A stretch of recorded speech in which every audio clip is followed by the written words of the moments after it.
Okay, thank you, Pinaki.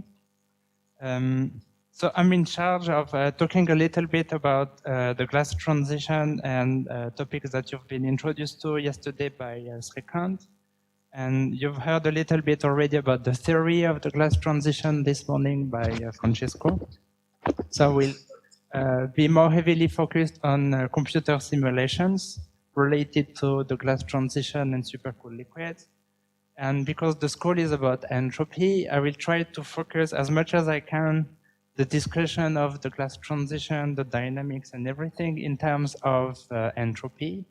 And entropy, the key entropy that has been discussed a lot in the field of supercooled liquids and the glass transition, it's the configurational entropy. So the whole talk is about configurational entropy in supercooled liquids. So that's what I want to discuss.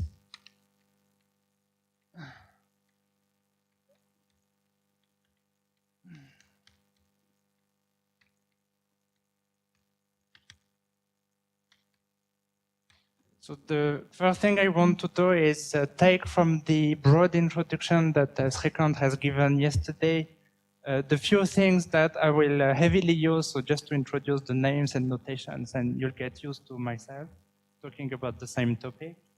And I'll try to emphasize the key aspects that are related to structure and thermodynamics and configurational entropy, trying to make connections to what Francesco and Patrick and probably Jorge have been saying all along. I don't know how to do this. I shouldn't move. Okay. So the first thing I want to do is go back and go through again the basic physics of supercooled liquids approaching the glass transition, again emphasizing configurational entropy. So the first, it's the first part of this. It's a kind of a review, but it's try to answer the question why the configurational entropy. Okay, so I will often use SConf for the configurational entropy. So you better get used to my handwriting. So why the configurational entropy in that field? Okay, so the first thing I want to do is, well, what are the basic features of the glass transition? So I'll go very quickly because you've heard this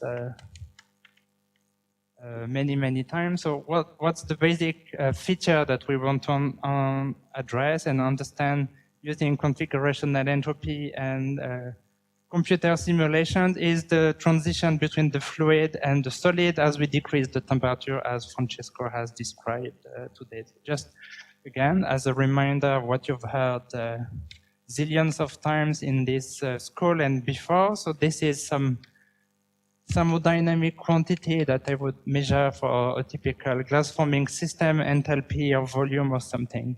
So we start at high temperature where the system is really behaving as a very simple liquid. And then we will enter the region where it has interesting physics. So the first thing that can happen, and this is the thing that Francesco has neglected almost immediately in his lectures, that the system could go and it could undergo a transition towards the crystal. So just as Francesco will try to avoid talking about the crystal a lot, but because I will be talking about computer simulations that take place in dimensions 2 and 3, I will have to deal at some point with crystallization. And I will mention how we do it in computer simulations and some of the consequences it has about determinations of the configurational entropy. Okay, so let's assume that we can supercool the system and we enter the interesting regime where the system is very much the continuation of the liquid, but it's really the metastable supercooled liquid that we will be discussing in this lecture. So this is where the interesting dynamics and the phenomenon of the glass transition is happening. And if you decrease the temperature further and further, you will cross the glass transition and enter the glass. Okay, so that would be the glass. So depending on how fast you cool, how you prepared your system, and the location of this will not be very clearly defined, but in practice, you have something that looks like an equilibrated liquid, and you have something that looks like a non-equilibrium glassy state. And this is the phenomenon that we want to to address. Okay. So for all practical purposes, this guy is really at thermal equilibrium. Okay. So it means it will have all the features that Francesco has been using. It will be time translational invariant. It will satisfy fluctuation dissipation relations. Everything will be satisfied for that guy. And the only non-equilibrium part for this guy is the fact that it doesn't know about the crystal, the real equilibrium state. By contrast, if we look at the glassy state, it's really a strongly non-equilibrium state. And as I said, the state that you will be finding depends on how fast you have been there. So if you go a little bit slower to the glassy state, you will have a slightly different glassy state. So you have as many glassy states of thermal histories that you can invent. So that's a strongly non-equilibrium system. It will be history dependent. It won't be time translational invariant. It will be non-ergodic. It will be doing everything that it can. It will do violations of the fluctuation dissipation theorem. So everything will be non-equilibrium in that state. And so what we want to address is what's the physics as we approach the glassy state, and whether we can say something from computer simulations about the theories and understanding of the glass transition phenomenon. So that's the basics of what you've heard yesterday. So some key features, and I will mention just 3 key features that I will have to introduce for the rest of the lecture. So what about this, the structure of the liquid, of the supercooled liquid? Supercooled. Okay. And so the first thing that people measure, like in experiments, and they would look at density fluctuations. I will introduce this as, again, Francesco has introduced already. So rho would be the density field. And so if you want to understand something about the structure of these supercooled liquids, the first thing that you could look is, you could look at this guy in the Fourier space, and this is what scattering experiments would do, and then you would measure the structure factor, something like this, which would be delta rho Q, delta rho minus Q at the same time. So it's the static 2-point density correlation function that quantifies the structure of this supercooled liquid. So what's the state of, what are the particles doing? And the main thing that people have realized by measuring this quantity as the system approaching the glass transition is that it's very, very boring. So the temperature dependence of S of Q, it's really not remarkable. So it's unremarkable. So we don't see dramatic ordering of the liquid. It's changing a little bit as the temperature decreases, but we don't guess anything from just looking at these things. So in particular, we don't guess that the system will be transforming from a fluid to a solid. So there is nothing really dramatic to be learned from the temperature dependence of S of Q as we approach the glass transition. So that's why we need to look at other quantities. And the one type of observable that are changing a lot dramatically as we approach the glass transition is dynamic observables.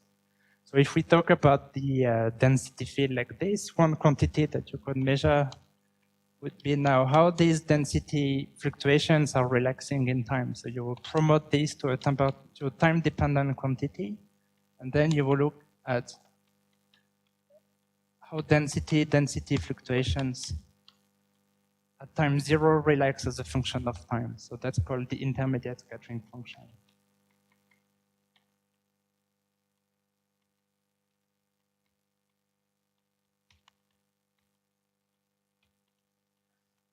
And I've seen in the video that Srikanth has introduced already that function yesterday.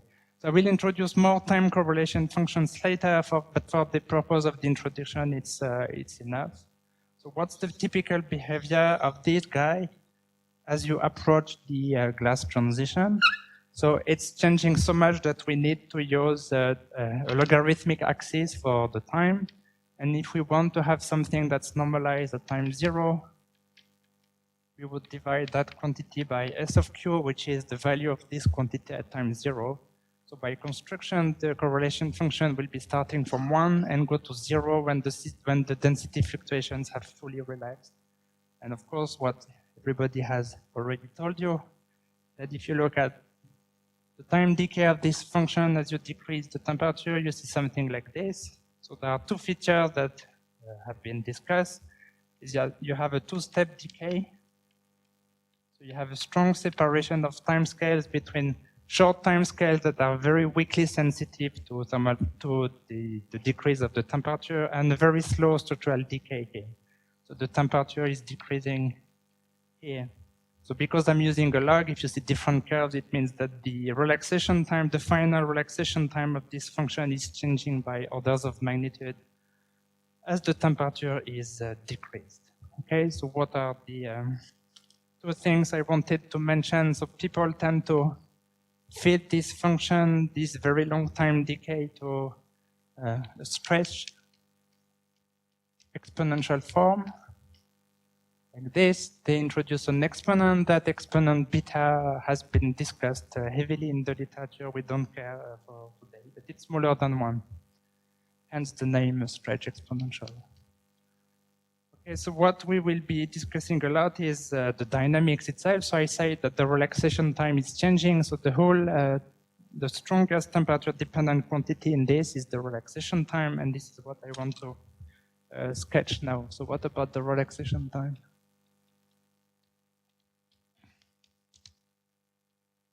Okay. So in particular, I want to show you how it's changing with time and then discussing a little bit the underlying physics that could explain this. So because I use a logarithmic scale here, we'll have to use the same here. So I will show you the variation of the relaxation time in logarithmic axis, and it's convenient to use a representation versus 1 over t, such that if log t is proportional to 1 over t, we have Arrhenius behavior. That would be something like this. So that would be Arrhenius. And for most super cool liquids approaching the glass transition, what you find is something like this. It seems to be following this, this Arrhenius law at high temperature, but then there is a temperature that some people have called T star, where this high temperature behavior changes, and then you have a stronger, way steeper increase of the relaxation time. Okay, and then there come up a point where it's so difficult to measure that relaxation time that you stop doing it, and this is the experimental glass transition. Just to give some numbers, because we've heard a little bit. If you count, in experiments on typical molecular glass-forming liquids, what you have here is an increase in the relaxation time, which covers about 13 decades, or 13 orders of magnitude. So that's about what people can measure experimentally. So slowing down of the relaxation time over something like 13 orders of magnitude since the onset of slow dynamics. So that will be the interesting temperature regime that I want to discuss today. So why is it useful to compare this to the Arrhenius? So the fact that it's faster than Arrhenius, it has received a name. It's called Super-Arrhenius. Okay, so it suggests that if you want to fit this to some functional form, you will have to introduce a quantity like this. If you want to think about this in terms of an activation energy, you will have to make this guy temperature dependent. Okay, and so it means that you have a strong temperature dependence of the activation energy that then would fit the strong increase of the relaxation time by 13 orders of magnitude. So that's the discussion that we've been having at lunch today. So depending on whether you're looking at the relaxation time, you would say, well, the change in the dynamics is very spectacular because it's 13 decades. If you take the log and you discuss the change in the activation energy, the change in the activation energy will be less than 1 order of magnitude. So it's a relatively small change in the activation energy. So it's really how you want to describe the physics. It could be really very spectacular if you think in terms of tau, a little less spectacular in terms of activation energy. You have to take this into account in the discussions all the time. And so the fact that you have this apparent activation energy that grows has, of course, excited people, because it's the idea that the motion of the particles as you approach the glass transition, it becomes more and more difficult, and it involves larger and larger energy per area. So that's the first sign that something interesting may be happening in those systems. So it's the idea of some kind of collective dynamics.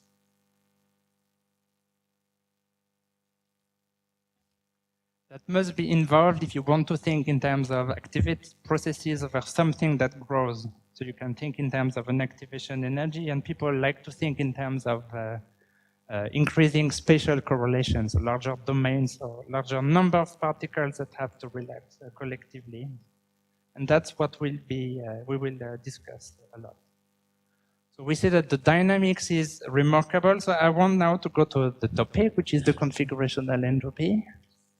I think I'm allowed to move one more. So what about the configurational entropy? So that's, in a sense, a static quantity. So we go back, if you want, to the structure of the liquid, like you take a snapshot and you say something about the system. So we go back to thermodynamics, by contrast with the relaxation time, and we talk about then this configurational entropy. Okay, and it was recognized early on that the configurational entropy, by contrast to the structure factor and relatively like the relaxation time, is changing a lot. Okay, so that's the first important message. That this configurational entropy that I will discuss heavily in the lectures, it is changing a lot. So it's not as unremarkable as the static structure factor, even though it's still a static quantity. So how is it defined empirically? So empirically in experiment, the quantity that people measure is something like this.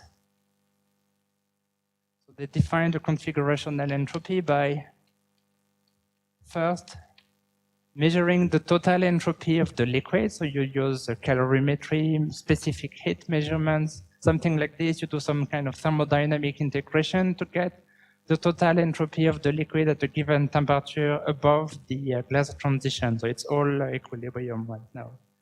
And then you say, well, I have to think of the liquid as a structure that is really doing some kind of thermal vibrations at short time, and then finding another density pattern at long time.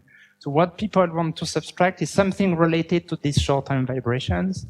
And experimentally, the quantity that people subtract is the entropy of a crystal, with the idea that in a crystal, because the position of the particle is completely fixed for all times, you just have these thermal fluctuations. So the idea of the configurational entropy as measured in the experiment is to remove from the total entropy the trivial contributions that you have just because of the thermal fluctuations. So this is the experimental way to take care, if you want, of thermal fluctuations, to remove them from the counting of the states that you have. So the basic idea behind this is that this entropy is really counting something like the log of the number of states, and I'm using states on purpose here. It's not clear what it's really meant to represent, but it's the number of amorphous states. And in one state, you include one state plus its thermal vibrations around. That's the basic physical idea, and we will come back many, many times to this basic idea. So what's the first and most striking result? And it was published in this paper by Kautzmann very long time ago. So it's 1948. And data have been accumulating, but it's really not changing the picture at all. So what Kautzmann was doing, I'm changing a little bit just because it's a bit simpler. Let's assume that you have done these experiments, you have measured the configurational entropy, and then you want to make the plot non-dimensional. So you divide by some value of the configurational entropy in some arbitrarily defined high temperature. So Kurtzman used the melting point, I could equally use T-star or any high temperature that I really like. So I use T-star just to say, this is where things start to happen, so everything above that T-star I really don't care. So by definition, the curve will be starting at 1 here. And if I want to look at the temperature dependence of that thing, then if I have introduced my temperature T-star to normalize things, then I decide that above star, I don't care. So all my measurements are going to start at this. And the key observation by Kurtzman, if you take prototypical supercool liquids, that this quantity will decrease relatively sharply. So how low you get before your system falls out of equilibrium depends of the liquid, but this is, say, between 1/3 and 1/2. Depending on the liquid. So it goes low, but not super, super low. And then you do your equilibrium measurements, but then the system falls out of equilibrium, and this guy that you would measure by extrapolating experimentally below TG, it's for the non-equilibrium glass, so we don't care. So the first thing to be noticed is that this quantity is changing quite a bit. So this is the first message that you find in the paper by Kurtzman, and then Kurtzman realized that if you push this guy, and if you extrapolate smoothly the temperature behavior of this quantity, then there would appear a temperature Tk that we now call Tk, where this configurational entropy would vanish. So it means if you have a quantity that counts how many different amorphous states you have in your system, below Tk, this quantity will be 0. And so we call that the idea of a configurational entropy going to 0, an entropy crisis. Okay, so the name, and probably Francesco will use it tomorrow.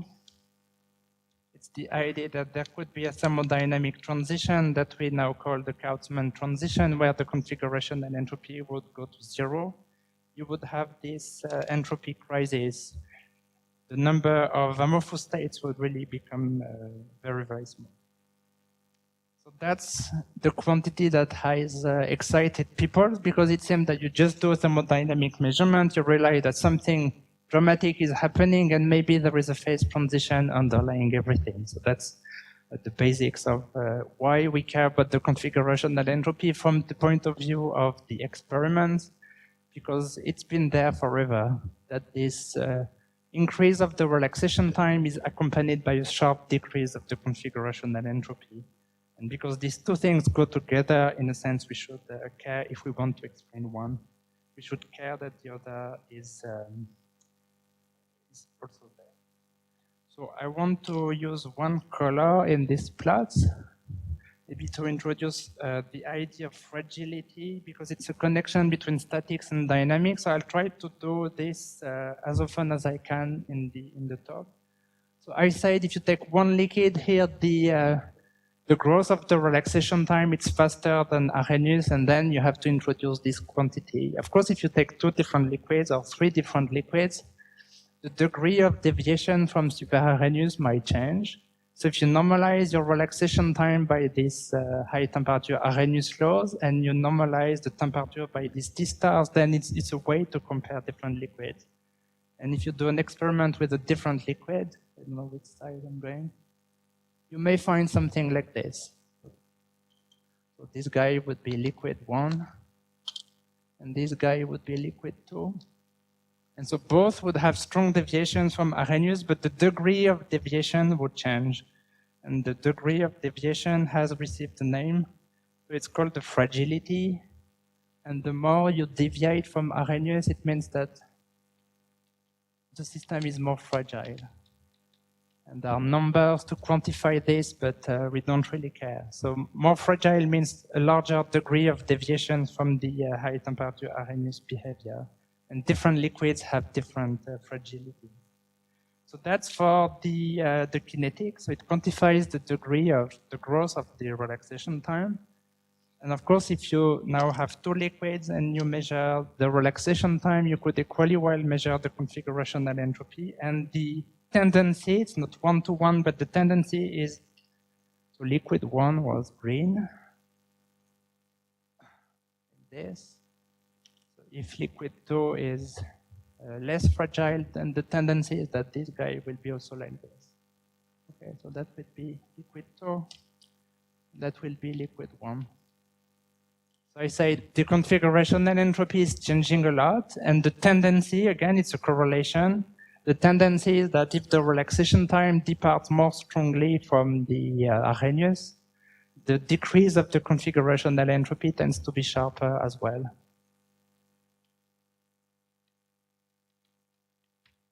Okay, so I'm simplifying the story a little bit, but it's working rather well.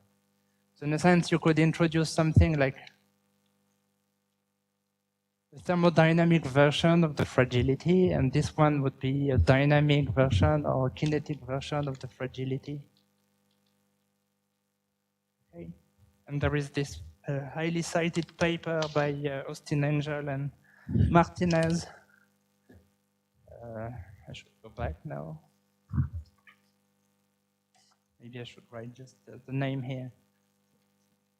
So there is a collection of data that you can look and study, and then you decide for yourself how good is the correlation between the two, kinetic and thermodynamic fragility. But they argue, at least in the paper, that the two types of fragilities are highly correlated based on measurements performed on many, many different liquids. I'm trying to look at the year for this paper, but I don't find it. Is it 2001? 19? I have it on my computer. So it's not a paper from the the 1950s. It's a more recent collection of data where this connection is tested in great detail.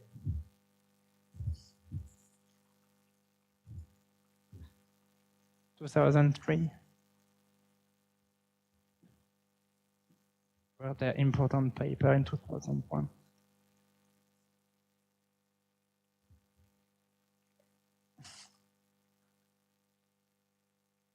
I'll give the reference tomorrow if you want.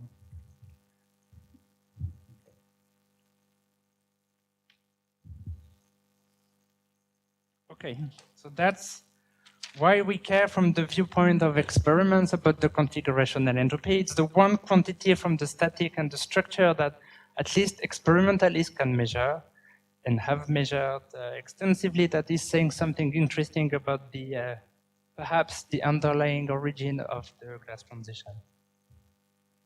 Okay, so that was the basics of the glass transition. So super quickly about theories and model, just again to introduce the names and concepts. And again, that will be very, very quick. Okay, so soon after this paper by Kurchan, there was a flurry of activity. So I mentioned just one or two names and references because you cannot do without.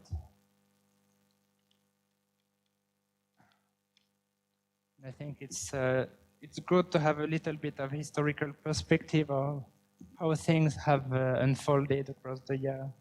So this contribution, so it's actually a series of papers by Gibbs and Marcio. I won't describe anything, but in one sentence, it's like quasi-lattice polymer model. And so you can look at the statistical mechanics approach that they do to look at the thermodynamics of their model. But the cool thing with their paper is that it has an entropy crisis. Okay? So they look at the thermodynamics of polymers, and they say, if we look at the entropy of these guys and we decrease the temperature in the calculations, it has an entropy crisis. So the entropy is really going to zero. And the entropy crisis takes place at positive temperature. So they say all this observation by Kurchan that there is a vanishing of the entropy, it can be realized in models. So that's, of course, a cool, exciting step, and that's why this paper is so highly cited. And then, of course, it's still the thermodynamic aspect of the glass transition. So the The next contribution I would like to mention, because it connects directly with the empirical observation I made before, is the Adam Gibbs contribution, whose year I don't remember, I think 65. And so Adam Gibbs, I think, introduced two ideas that I've actually already used in the introduction. They introduced the idea of a length scale, or a volume, or an activation energy to explain the dynamics. So they say, well, there are these volume in the liquid that are doing some kind of collective relaxation event. And they apply the idea of this finite correlation volume to also describe the thermodynamics. And they really have in mind the description of a macroscopic system as being the superposition of independent subsystems, both for the dynamics and for the statics. So they introduce this idea that there is an important length scale in the problem such that the subsystems that are separated by a length that's larger than c behave independently both for the statics and the dynamics. And then this is how they got their connection between statics and dynamics that goes into two lines. So they use the same length to describe static correlations, so to describe how to compute the entropy, and they also use the same length to produce an activation energy for the structural relaxation. So what they come up with at the end of the day is something like this. So the relaxation time would be with some prefactors exponential of that length, and then they have chemical potential maybe, and then KBT. So they use the length that they have introduced to compute some activation energy and infer some relaxation time.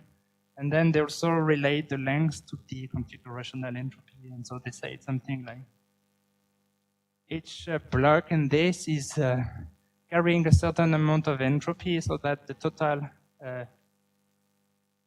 configurational entropy is just the superposition of those. And then you get directly a connection that tau is exponential of some constant. And this is the Adam-Gibbs relation. So they use all the empirical ideas that I have introduced before, and they connect them in this Adam-Gibbs formula that has been heavily discussed, tested, measured experimentally, and also heavily criticized. And in their approach, they introduce this idea of a correlation length that we will discuss heavily in the simulation part later. And they directly connect the growth of the relaxation time to the decrease of the configurational entropy. So they take everything I said before for granted, and they make a theory for it. So by construction, if the entropy is decaying more sharply, then you'll have a stronger temperature evolution of the relaxation time. So in a sense, the Adam-Gibbs relationship is already predicting what the Angel-Martinez paper is doing many, many decades after. Okay, so that's 1965. So regarding theories, I will be brief because Francesco is in charge of this part.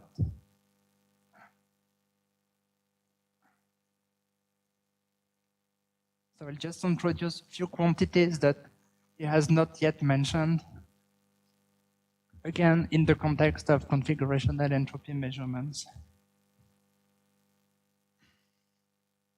Because I will use them for computational applications. So what about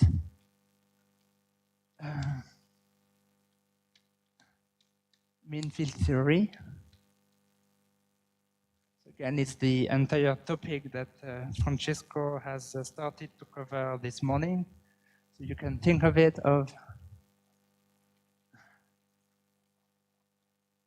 liquids in large dimensions, as you heard this morning. And of course, mean field theory has slightly longer history than this, because you get essentially the same physics from fully connected spin glass models that were discussed at length in the introduction that Srikanth has given, I think, yesterday. So I won't rewrite the Hamiltonians and the details of everything, but that's how it's coming. And so regarding the discussion of today of configurational entropy, what's the connection between what's interesting in the mean field theory about configurational entropy? So in these two types of mean field approximations, the idea of amorphous metastable states plays a key role.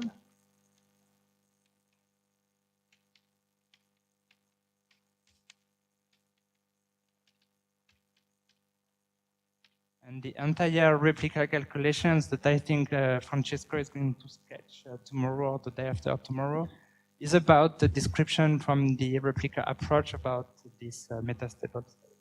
So it's the idea that if you have a system that's highly disordered, then it can be found in many equivalent, but still always disordered amorphous states. So that's the idea behind the configurational entropy. So in mean field, there is a quantity that for 1 minute, I will call the complexity and not sigma, that will be strongly dependent on the temperature, and that's really counting the number of these metastable states. And this is the calculation that maybe Francesco is going to sketch tomorrow, the idea that you have these states and you can do the thermodynamics or constraint thermodynamics to count their number, and the log of this number will be called in mean field the complexity.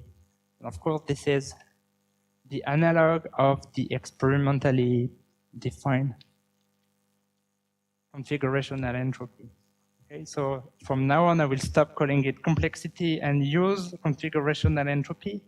I made all this to really mention that there is a quantity that's well defined in the mean field theory of the glass transition. It's well defined because we do these mean field approximations. And then we can think that it contains the same essence or the same physical idea of the configurational entropy that Kautzmann has discussed 70 years ago. But you should remember that the quantity that Kautzmann has introduced and measured experimentally, it's not the complexity, it's something different that has been defined 2 blackboards ago. By subtracting from the total entropy something that's experimentally the entropy of a crystal. In mean field calculations, you don't need the crystal, as Francesco mentioned. It does not exist. Nevertheless, you define the complexity. So that's, in a sense, conceptually 2 different quantities.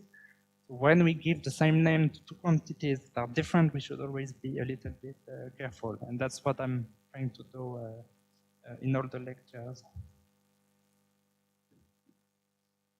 Okay, so the result from mean field calculation, and I think I'm anticipating on Francesco's lecture tomorrow, but it probably was discussed by Srikanth yesterday, that in these mean field calculations, there appear 2 temperatures. So there is a temperature TD, above which the free energy landscape of the system is so simple that the metastable states don't exist. So if they don't exist, their number does not exist, and so the complexity does not exist. And so the complexity only appears if the temperature is low enough. And so there is a range of temperature in these mean field calculations where the complexity exists, the metastable states exist, the log of their number is finite, and this is a positive number. And in the mean field limit, if the temperature is below Kautzmann again, the configurational entropy has vanished. So it means that the cartoon for the complexity in mean field, it's something like this: is you have these 2 temperatures, TD and TK, and I'm calling TK again. It's already an abuse of language because I'm using TK from Kautzmann to describe the temperature dependence of the complexity. So I'm falling into the trap that I've described.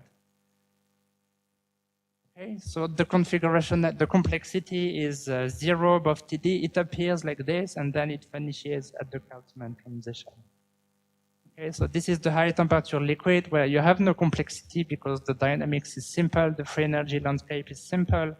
And here you have a low temperature phase where the complexity has vanished, and the result that is vanishing continuously. Okay, so it means that in mean field, as Francesco described, you do no approximations, but you take some limit in the calculations to be able to perform these calculations, but then the results arrive without no approximation. You don't make any empirical assumptions here. So it means the mean field theory, in a sense, it naturally accounts for an entropy crisis. Okay, so it's a direct prediction from the mean field theory that something like an entropy crisis can be at play in supercooled liquids cooled down towards the glass transition. Okay, and now, because we have a theory for this guy, in a sense, we know what quantity should go to zero, is that complexity that quantifies the number of metastable states. So the theory, of course, then gives a scenario for the finite D glass transition, and of course, it says something about the configurational entropy. So theory informs about the configurational entropy, which is what I want to discuss in the lecture. So we know exactly what should be happening to the configurational entropy, and we know what quantity in principle we want to measure. It's given to us in the mean field calculations.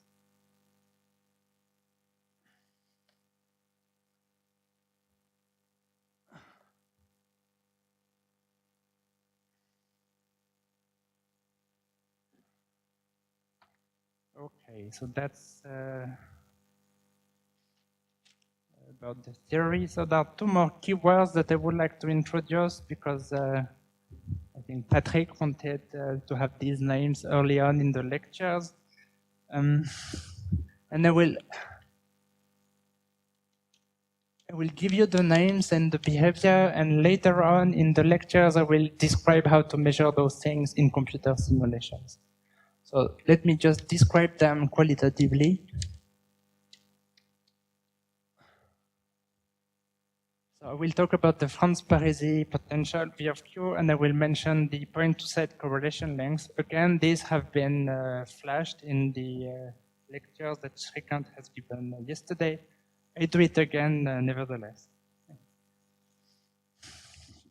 Okay, so there are two things behind the idea of the Franz-Parisi potential. The first thing is to introduce an order parameter for the glass transition.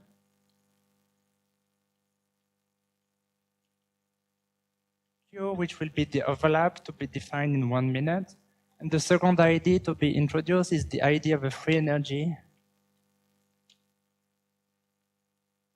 that only depends on this order parameter. So that's very much in the spirit of Ginsburg-Landau description of phase transition. So you give yourself your order parameter, and then you try to express the free energy as a function of this order parameter. And that's very much the idea of the Franz-Parisi potential. So what's the order parameter? So that's Q. This is called the overlap. I will define it slightly later. But the idea of the overlap is like this. So I call it 1, 2 for 1 minute. And the idea is you take two configurations of your liquid at equilibrium. Okay, so you take a system that's not yet a glass. It can be exploring the landscape. And then with Boltzmann weight, you give yourself two configurations of the liquid. And the overlap is meant to compare their density profiles. And so the overlap is constructed in such a way that if you take two configurations that have very similar density profiles, then the overlap will be close to 1. if they have similar density profiles.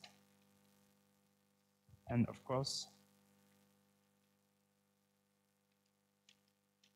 you have a quantity that will be 0 if the density profiles are very, very different. So the idea is to compare how close, how similar are two configurations taken at random from the Boltzmann probability in your system. And as I described the entropy crisis, you sort of hopefully start of guess why the overlap is a good idea. So if you have a liquid that has a finite complexity, lots of metastable states, if you take two liquids at random, they will be typically very different. Both will be very disordered, but very, very different. So we can guess that the overlap will be close to 0 when the entropy is finite and you're above the Kurchan transition. And if you have an entropy crisis, it means that you have very, very few metastable states available. And so the probability that you take the same two guys, it's non-zero below the Kurchan transition. So that's why I think physically it makes sense to introduce this overlap. It's telling you how many configurations you have in the system. So if you have many, then the overlap will be typically 0. If you have very few, it could be a non-zero. And this is all I will say about the overlap for today, I think. And so let's look at the result of the mean field calculations for how the free energy of a supercool liquid approaching the glass transition looks like as a function of the overlap for different temperatures. So if you have a system that above the Kurchan transition, it means that the minimum of this free energy functional will be very close to 0. And let me draw it, and then I describe everything. It's one temperature, it's another temperature, and then it would be another temperature, and maybe for the sake of it, I had blue something. I could draw something at really high, oops, too bad, at really high temperature like this.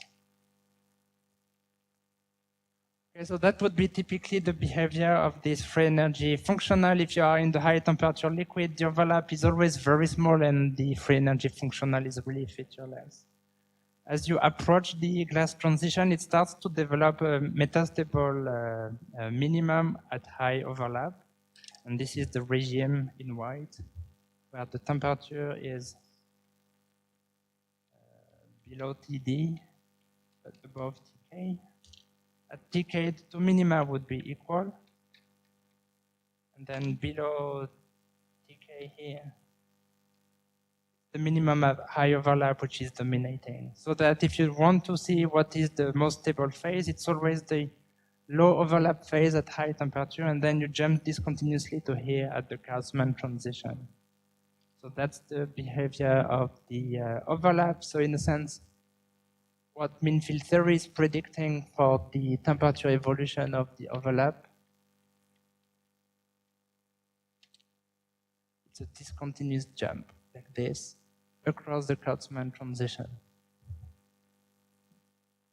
So that's the mean field description of the glass transition that we are going to revisit tomorrow with Francesco. Yes?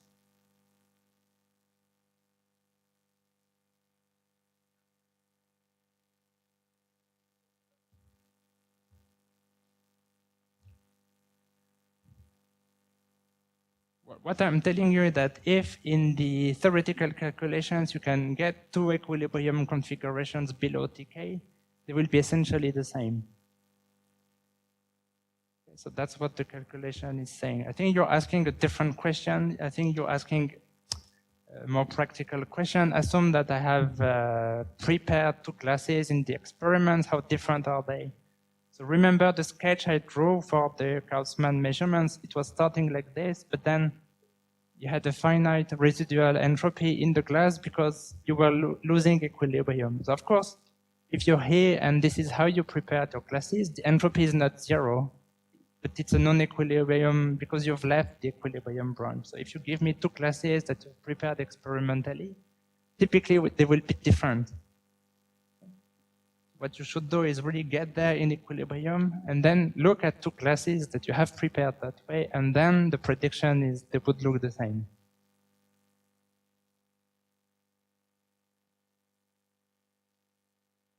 Yes.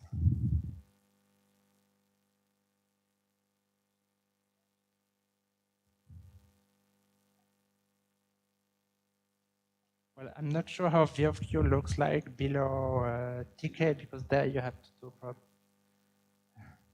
Francesco, some help about this? The curve, is the curve for V of Q below TK like this? Or you have to do another calculation for V of Q and then it's not even defined below TK? I'm using always this because it's simpler to describe it. I always have this doubt about V of Q below TK. At least the behavior of the overlap, I'm sure it's like this. The V of Q, I don't know.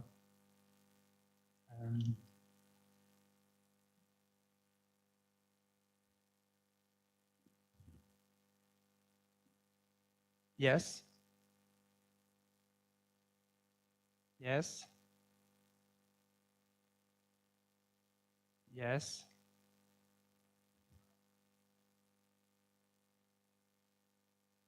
What slide here? So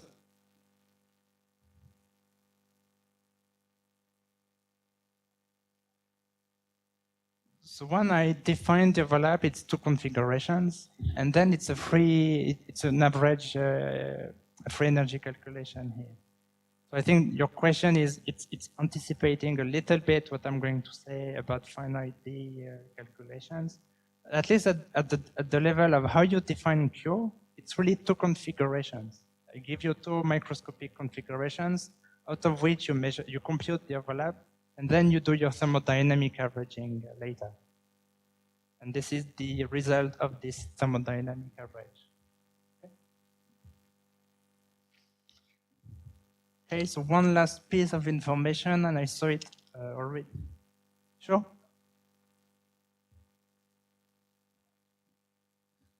I can repeat it here. Yes?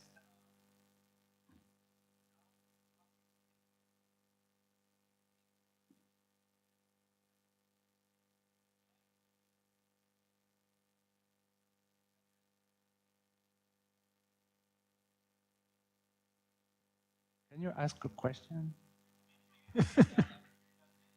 I'm not sure.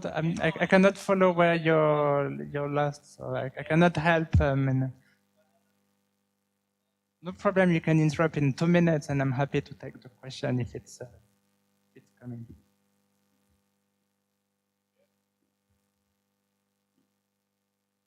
Yeah, I'm in mean field right now. So I'm up to here. I'm unambiguous. You're right. I'm about to become ambiguous in a minute.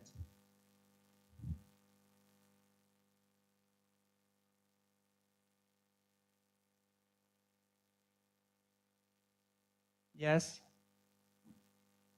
Yes, I wanted to draw that arrow. Yes?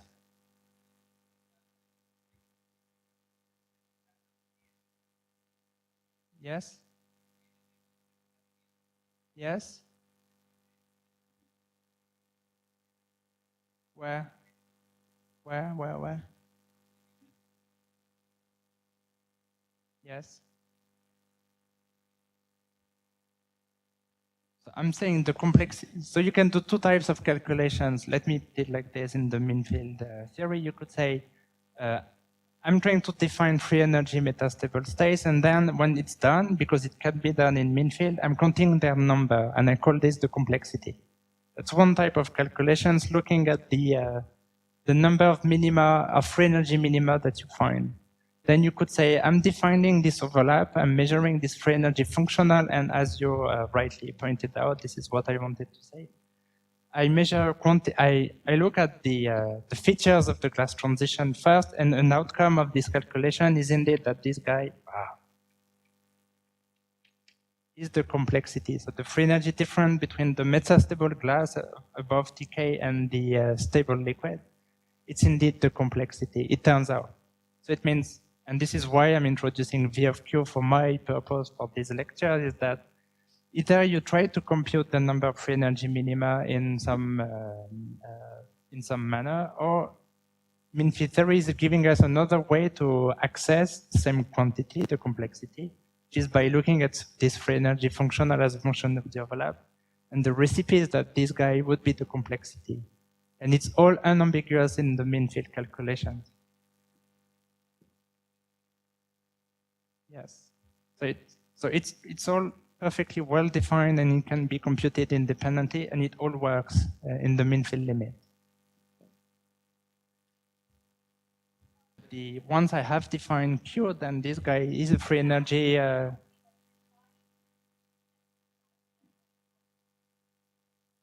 Well, you can do different. I don't know if Francesco is going to describe all this, but there are many ways you can construct this. And you can construct free energy of the overlap, which are constrained in some way, where this guy is not exactly the complexity, but has some additional enthalpy contribution. I'm just saying, if you do that precise recipe, this free energy difference is in the mean field limit, the complexity. So, Francesco?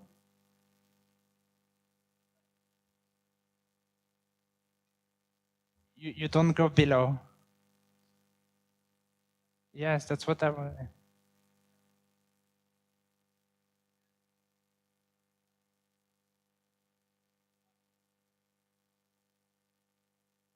So this guy, so it sticks here, no? So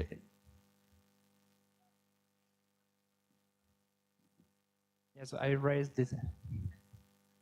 Yeah, I mean, this guy stays 0, it does not go negative, that's what you're saying. Okay. So maybe just to finish, of course, if you have this as being the complexity, then the complexity goes to 0 at decay. I think this is what Francesco was saying, and then it sticks to 0 here. So that's the mean field part. There you go. Okay. So I need to speed up a little bit.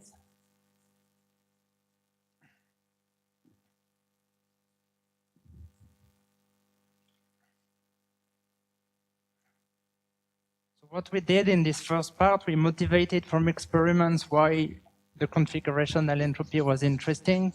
And then we used theories and models to give us clues about how to measure that thing, maybe, or to defining and how to think about it.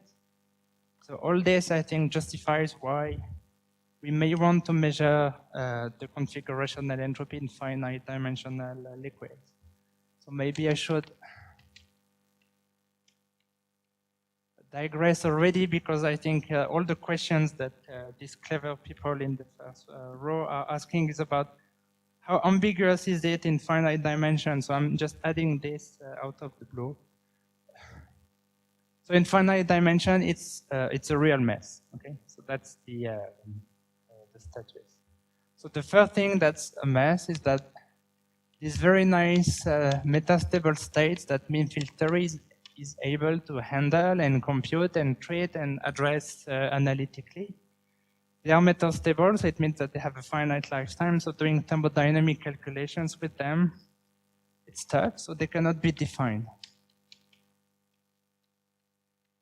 So if you cannot define them, then it's difficult to do some kind of thermodynamics with them.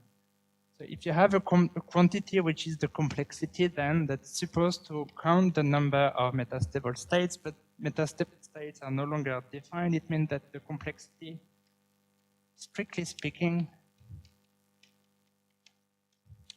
it does not exist at all. Okay, so the quantity that mean field theory is telling you is really key to understand the phase transition, the Kurchan transition.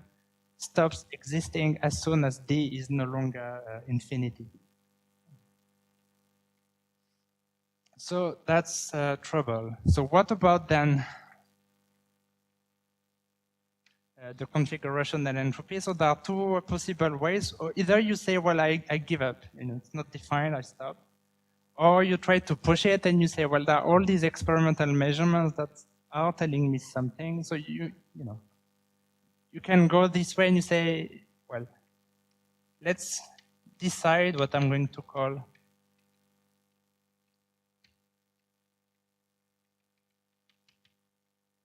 so you have to decide, because this clear-cut definition doesn't exist anymore. You have to decide for yourself what you're going to call the configurational entropy. And then it means everyone coming with a new definition of configurational entropy, well, I mean, it's allowed. It could be a stupid one, but at least it's possible. It's really your choice. You have to be something like this. So that's the first key. That's why things are ambiguous in finite dimensions and have to be discussed a little bit. The second concept I want to address, mixing finite dimensional considerations and mean field theory, is the idea of a correlation length, and this is the name I wanted to repeat from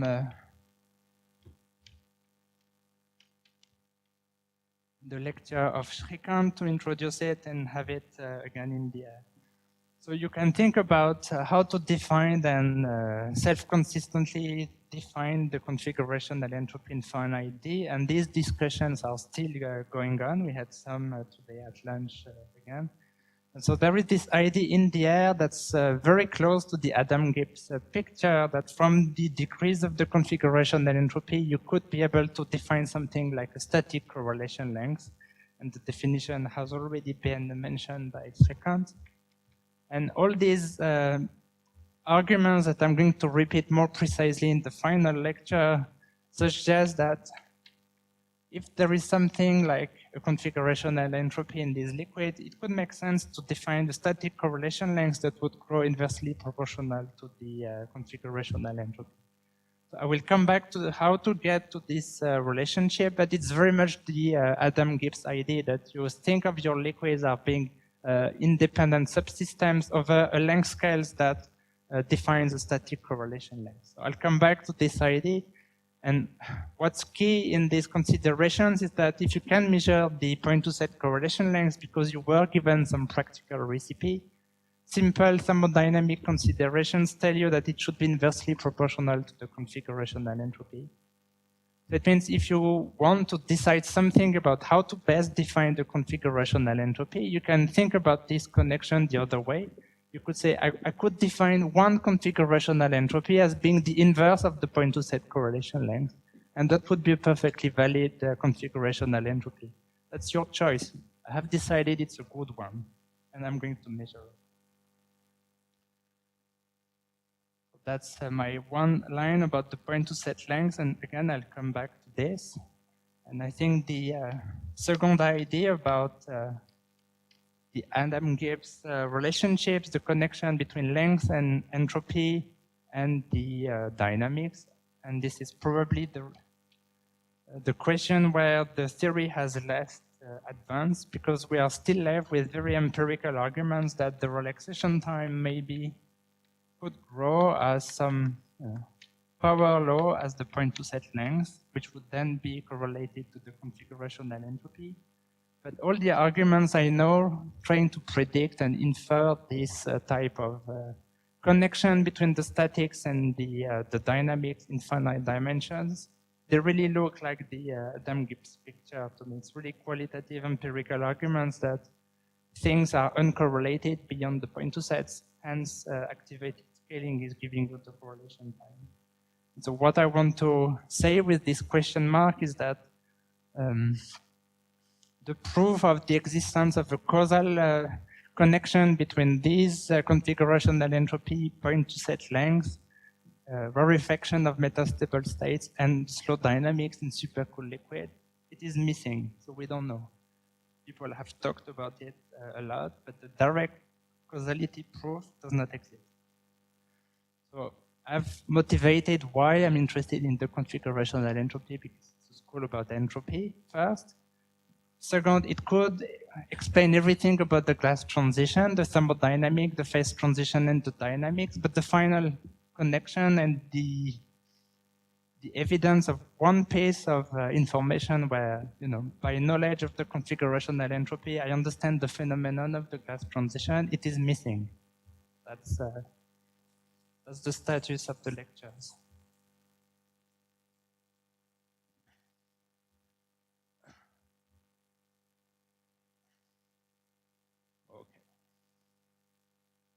So these are all the theoretical considerations, empirical motivations. So let's go into the business of using computer simulations to measure the configurational entropy. So I think I'll have to rush a little bit that part. So I started by describing experiments, and then Francesco is doing the calculations. So the first question maybe you could ask yourself is,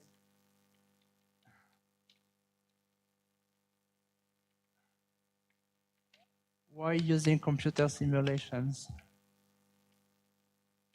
Because after all, Kurchan measured configurational entropy in 1948, and Francesco has computed it this morning. So why is it still useful to do something about the configurational entropy?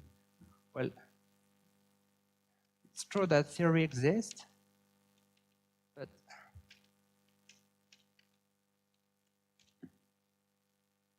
Francesco, Zamponi, I'm sorry, we have two Francescos.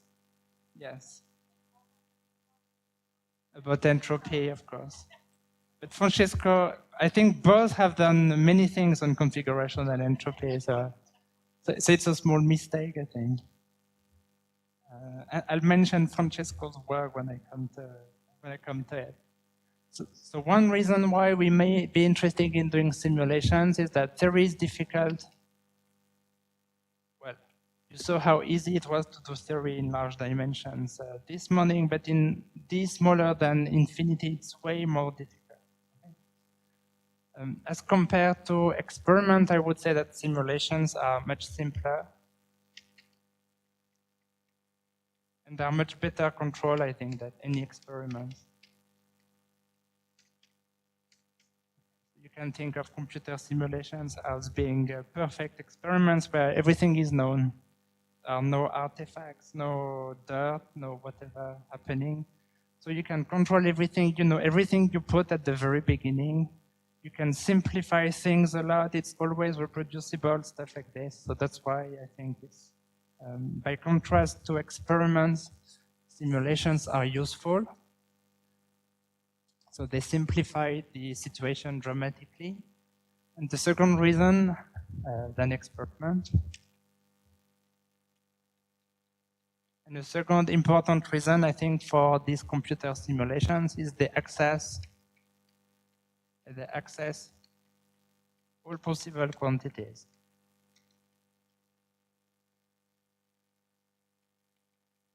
Okay, so if I give you two pieces of glass and you have to measure the overlap and then the free energy as a function of the overlap, experimentally it's not super easy.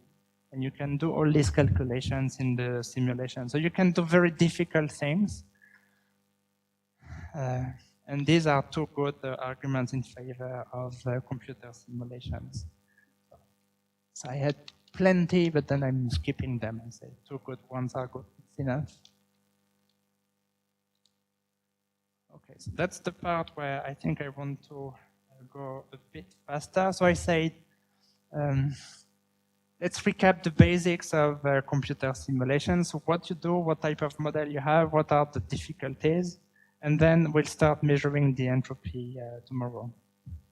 So the types of computer simulations that one does to look at configurational entropy in supercooled liquid is we take typically simple models. So we take isotropic, classical pair potential for point-like particles. And that's as simple as you can make it. Okay, so we don't have complicated molecules, we don't have spin, we have just these point-like objects that interact by pair. And that's it. So that's as simple as you can get a class transition. So the examples of pair interactions were described, I think, by all Francescos. So you take a pair interactions, for instance, which would be of the Lennard-Jones type. And that's what most people were using heavily in these first years of computer simulations of supercooled liquids. You take these Lennard-Jones type particles. because Lennard-Jones was the model of reference for theories of the liquid state. Then Francesco Zamponi this morning mentioned the subsphere potential that he's using for the calculations. And Francesco Sciortino, I think, described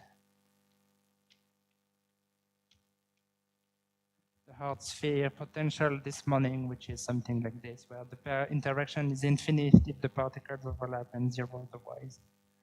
And all these systems, they behave essentially the same, and they are very, very simple pair potentials. So that's the type of interaction that both theories and simulations are considering.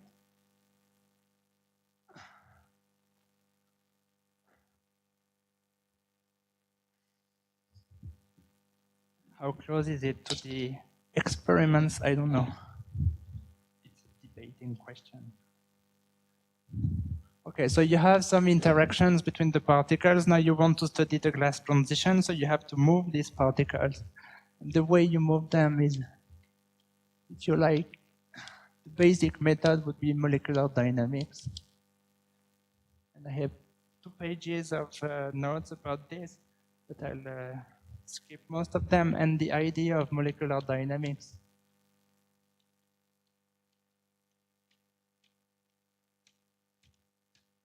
is simply to solve Newton's equation of motions for these point-like objects. So I'm just, for the sake of it,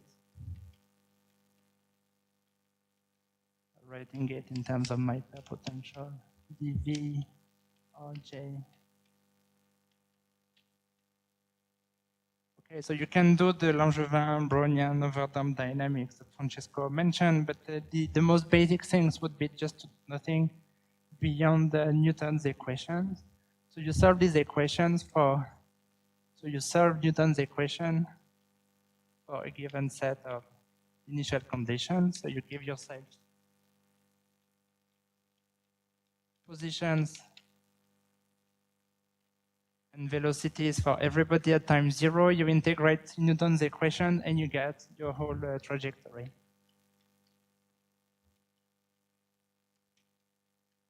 Velocities and the positions of all the particles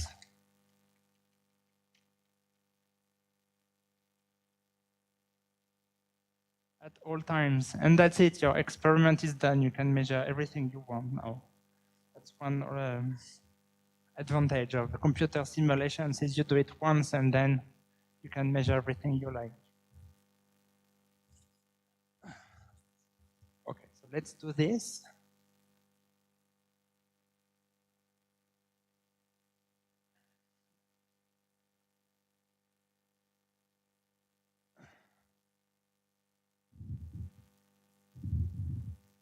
Do I need to leave time for questions before the end of the... I can stop anytime. You just tell me if I need to wait until it's 0.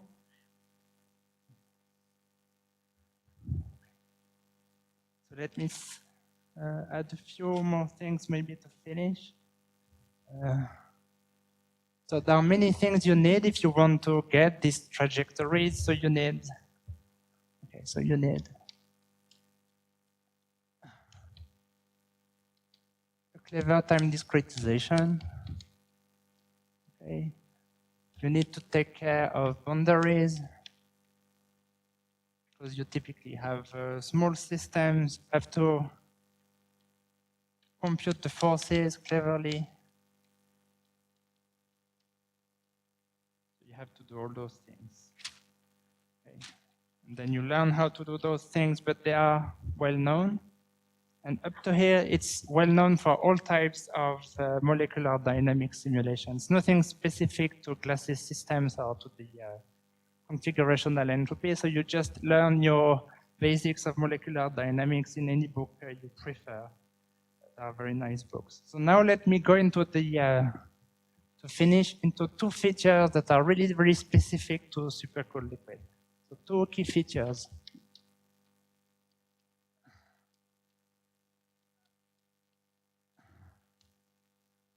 So the one thing that I will discuss once more later is what about this guy that we tend to discard in the calculations, in the experiments. What about the crystal? It's fairly clear, and we heard this in Francesco Sciortino's talk this morning, that if you take a bunch of monocomponent hard sphere systems and you start to compress them, the system is going to crystallize super easily for entropic reasons. The Lennard-Jones system is equally well crystallizing as you decrease the temperature. So if you make your model too simple, they easily crystallize. Okay, so you have to be a bit more clever and take something that's not too simple, that is with a little bit of frustration. So the most popular thing that people have invented is to use mixtures. So you take a mixture of hard sphere, but you take 1/2 large and 1/2 small particles, for instance. And if you choose carefully the composition and the size ratio of this particle, it's pretty hard to simulate. There are mixtures that, using ordinary computer simulation, I've never seen crystallized in the computer. So even simple binary mixture is already good enough sometimes to frustrate and prevent the crystallization. And people working in the field of metallic glasses are inventing more and more complex mixtures of these metallic atoms to make better and better glass-forming systems. So the idea of mixtures has an experimental counterpart, in particular in the field of metallic glasses. So the type of system that people also use is if you make a continuous polydispersity. So you take a continuous size polydispersity or energy polydispersity, for instance, and that's very much inspired by the physics of colloidal particles that one of the Francescos also described this morning. If you synthesize this colloidal particle, they all have a slightly different size, so that this is giving you a range of sizes, and then it's much harder to crystallize these systems. And then, of course, you can be more inventive and create more complex systems. If you think of most glass-forming liquids, they are molecules, but they really don't are mixtures. So one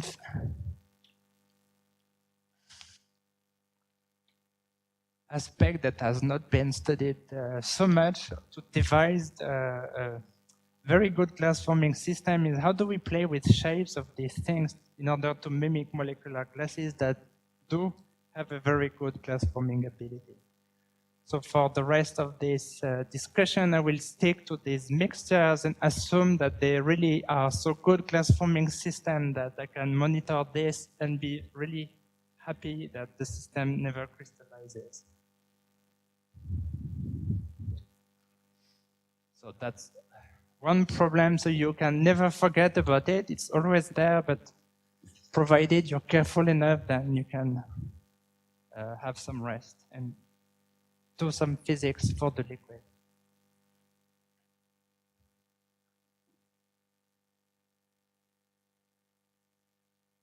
So that's one aspect. So how do you detect this? I skipped. So that's one feature is the crystal, and the second feature is thermalization or equilibration, I don't know.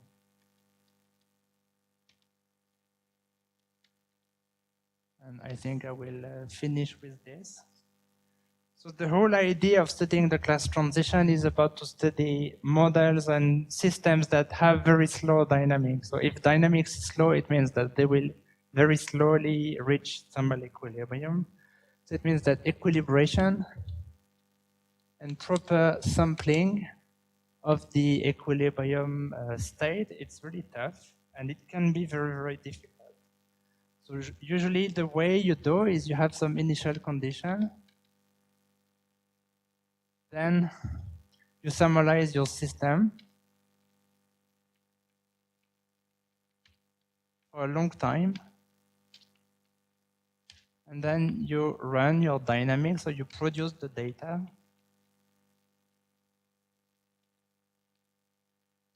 For a long time. And of course, the key word in this is long. Okay. And so the question I'd like to address in the last 4 minutes is how long is long?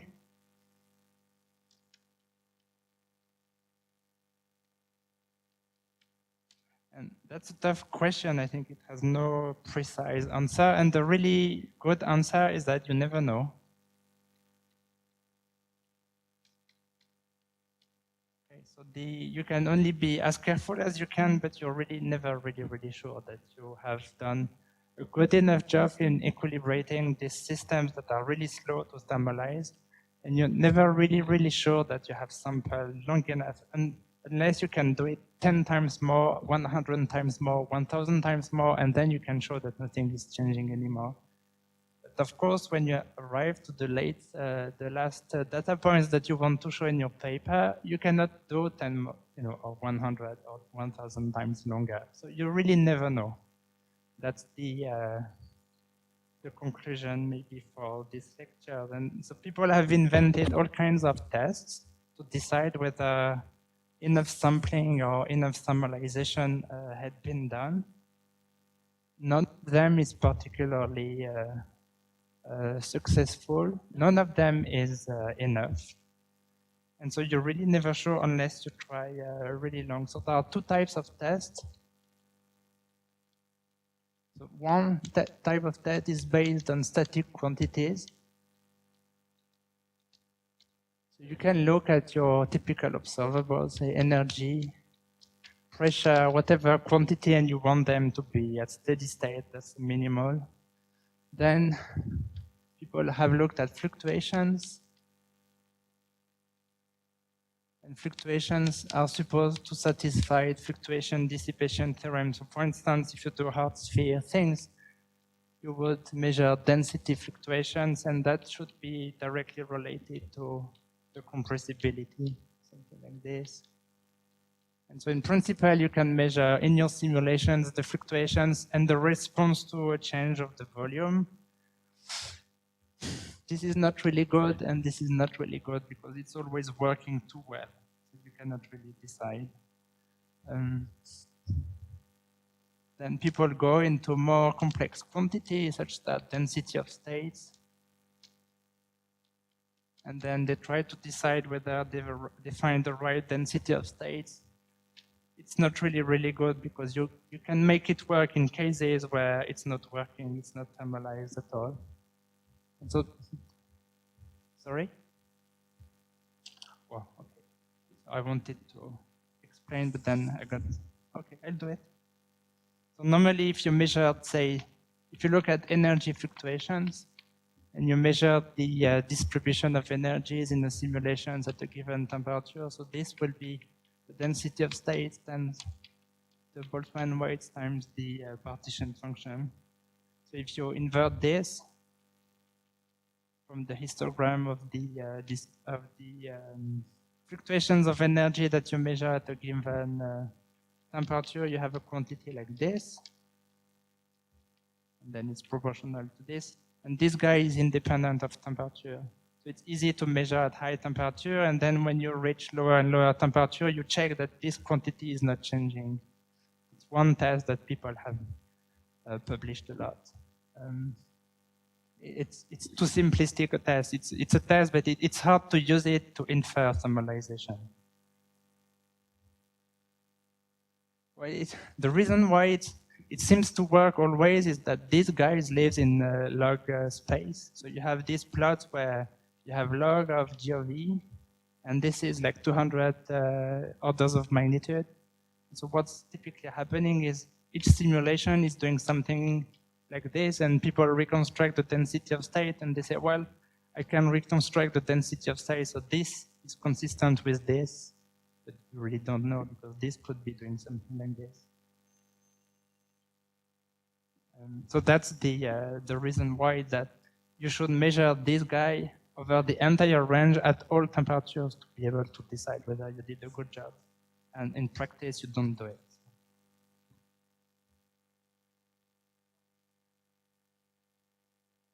Yeah, you could, but the way you can do it in practice, it's not really useful to assess sampling, the good sampling and good thermalization. I've seen it, I've made it work, the collapse of the density of state in cases where I was clearly in the glass. So that's the thing. And so maybe to finish in 1 minute is, so one thing that I think is a very good indicator is how long you have waited is by looking at the dynamics. In principle, if you have measured all kinds of correlation functions, you have measured the relaxation times. So then you make sure that your simulation time it's much larger than your relaxation time. But to measure this, you need to do simulations. So you have to do it again by doing longer and longer simulations and check that you can make this look consistently. So you can always make simulations that are much larger than your correlation times. A much simpler way to do it is that if you do simulations where the particles barely move in your simulation box, or experiments with, say, confocal microscopy where the colloids barely move, then you're doing a pretty bad job. So to make this happen, it means that you need to see your particles moving quite a bit. Okay, so up to here, I think I will finish. So what we've done is we've introduced the idea of configurational entropy, and I've started to describe how to do simulations to finally measure this configurational entropy. So the next 2 lectures will be about practical measurements of various definitions of the configurational entropy and trying to discuss their physics. Thank you.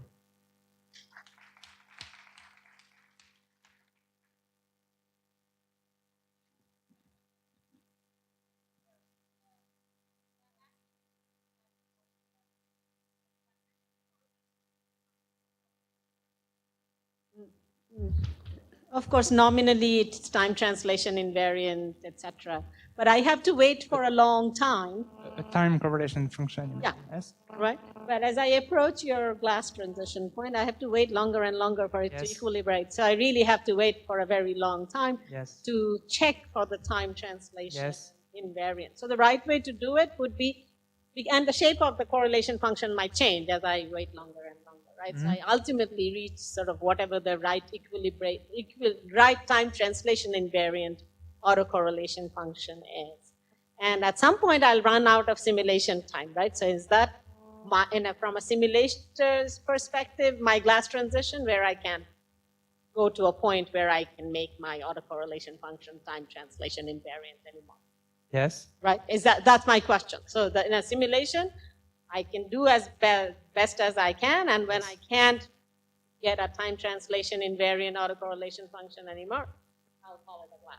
Yes. Or I have fallen out of equilibrium. It could be that you're out of equilibrium since a long time, but you haven't realized. I mean, if you can show that you're not at equilibrium, then you're happy, you know where to stop. It doesn't mean that the last 2 curves were correct. So if I manage to reach a time translation invariant autocorrelation function, then I am by definition in equilibrium, right, or no? It's tricky here because I said, oh, you look at the relaxation time. How do you know you found the... No, that's what I'm asking. So I don't...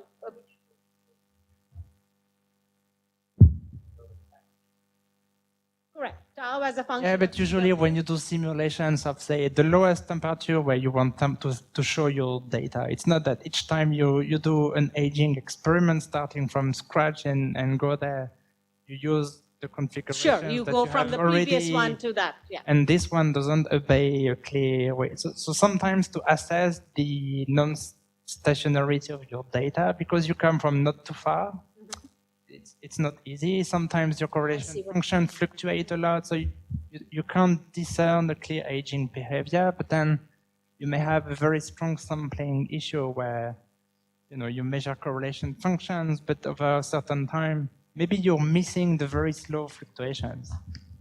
And how do you know that? Don't know. You don't. I'm asking. You got so you never know. You never know. That's the thing.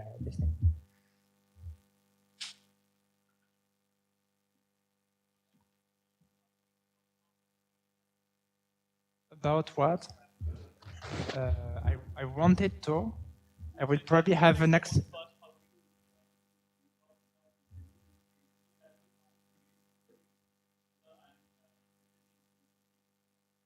Yeah, so the reason I describe this is if you if I had the time to go through different techniques to do computer simulations, you have techniques where the dynamics is completely gone, it's out of the game. For instance, you do parallel tempering, where you have this ladder of temperatures where each configuration is sometimes at low temperature, but sometimes climbs and comes back. I mean, if you look at what's happening at low temperature, you never have the same configuration, so you can't measure how fast the particles are moving. So when you don't have this, well, I don't do it. It's by thinking about this problem that I've gone through all this list of things, and there are no good static tests to check for thermalization. And most of them will tell you that you're perfectly thermalized even deep in the glass. So when you don't have the dynamics at all, it's really tough to decide. And you really don't have a clear cut, apart from multiplying by 1,000 everything, or going one point after the next and going very, very slowly from a very easy case to the difficult one. No good recipe there. The swap, it's a lucky case where we have dynamics because the particles are diffusing normally.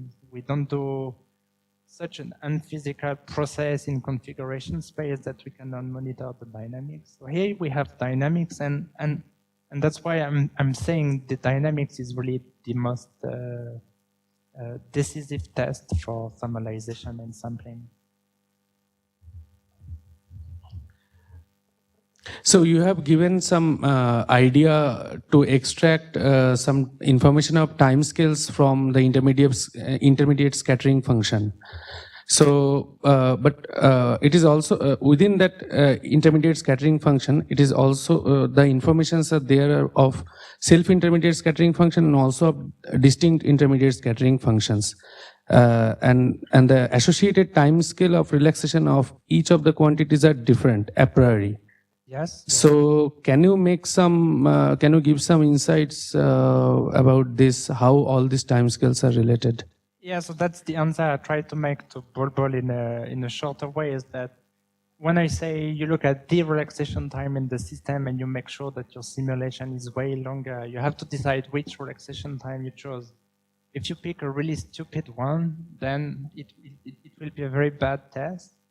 And so the short answer to your question is that if you pick time correlation functions that are related to how fast the structure in the liquid is reorganizing, you could take the self or the complete part of the intermediate scattering functions, mean squared displacement, diffusion constants, viscosities, all these things.